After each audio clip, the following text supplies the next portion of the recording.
Just on a different topic, when did Cabinet decide to bring Suhayra Aden and her children to New Zealand? Well, we made that decision in the last few weeks. I can't give a precise date on it. So I should just be very clear about that. Suhayra Aden is a New Zealand citizen. She only has one citizenship, and that is with New Zealand. And the Turkish authorities had foreshadowed, and have for some time, that she would be deported. She's been detained by them. So it wasn't really a decision about whether or not. It was a decision about how we manage her return to New Zealand, and that's what we're doing. So if you made that decision a couple of weeks, or in the last couple of weeks, why delay it until yesterday to announce that she's coming? We made the decision that we would manage her return. That then required extraordinary levels of engagement, not just with Turkish authorities, but with a number of other governments, because she has to travel back here, with airlines, with other authorities, and also with both government and non-government organisations here, so that when she gets back here, there is support for her, and the legal requirements that she will be under, that they are being met as well. And so just to clarify, she's not already here?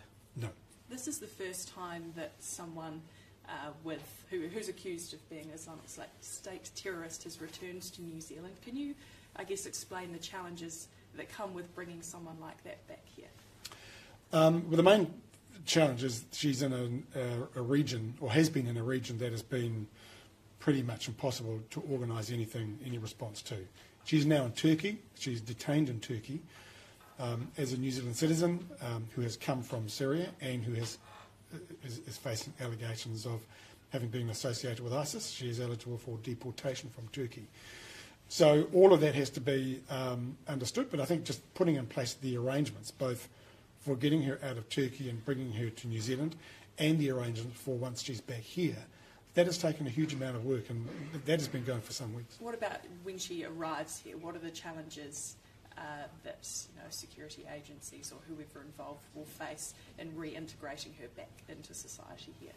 Look, there'll be a number of government agencies involved in that, and also non-government organisations as well, actively involved. So it is about making sure that she and her children have a place to go, and that the community that she's part of has a role to play in providing support to her, and to the extent that she might continue to hold some sympathies for an ideology that we find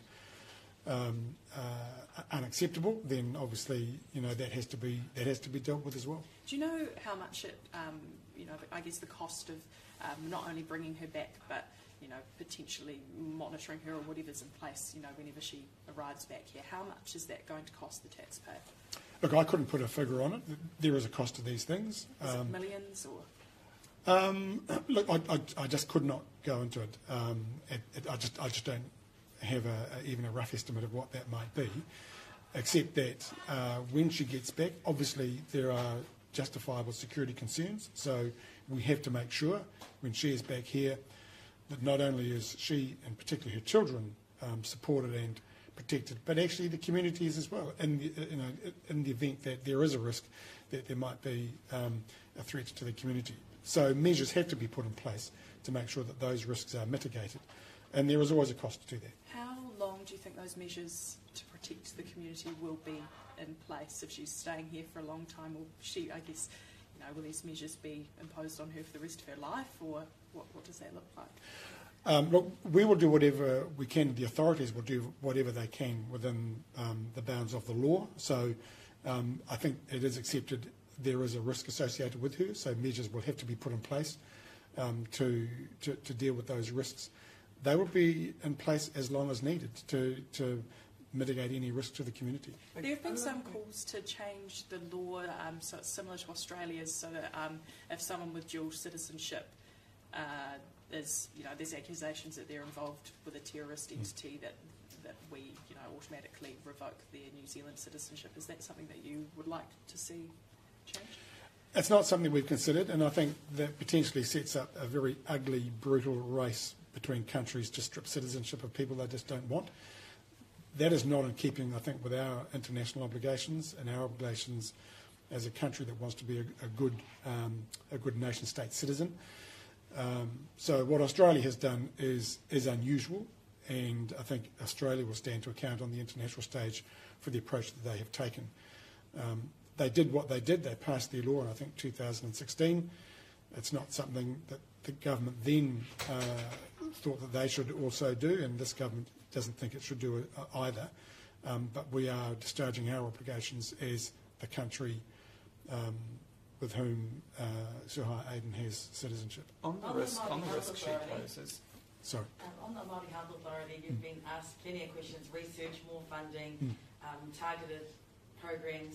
Do you think that maybe the government's bitten off a little more than it can chew when it comes to Māori health? No, not at all. We know that there have been major gaps in Māori health provision, and the Māori Health Authority creates this opportunity for leadership and actually just making it pretty transparent and explicit about what the challenges are and what the gaps are, and I think gives us a better chance to make sure that the resources go where they need to go to make improvements in Māori health outcomes. Have you had an update from the team yet as to how the ball is rolling?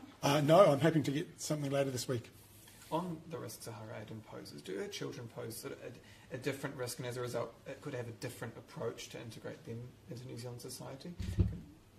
Yeah, I mean, the children, they are children, and they are, to the extent they're victims here, they're as much victims as anybody else. They are New Zealand citizens through their mother, and we have our obligations to them.